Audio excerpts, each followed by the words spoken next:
এটা কোনো দ্বীপ নয়, এটা হাজার বছর ধরে ঘুমিয়ে থাকা এক বিশাল তিমির গল্প। একটা ছোট্ট দ্বীপ, আর তার গর্ভে লুকানো এক রহস্যময় লোহার শিকল।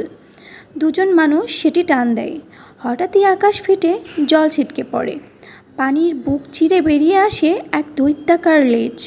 এটা কোনো দ্বীপ নয়, এটা হাজার বছর ধরে ঘুমিয়ে থাকা এক বিশাল তিমি। আর এখন সে জেগে উঠেছে। তিমি উঠতে থাকে আকাশের বুকে, জেনারেল শিকড় আঁকড়ে ধরে চালায় লড়াই। গন্তব্য বরফে মোড়া পাহাড়। হঠাৎ শেষ মুহূর্তে জেনারেল ছুড়ে দেয় বৃদ্ধাকে, তারপর ছোট্ট মেয়েটিকে। জেনারেল চিয়াং চায় নিজেও লাফাতে, কিন্তু তখনই তিমি পথ হারায়, ধাক্কা মারে একটি পাহাড়ে। মুহূর্তের ভেতর চিয়াং লোহার রিং ধরে প্রাণপণ টানে।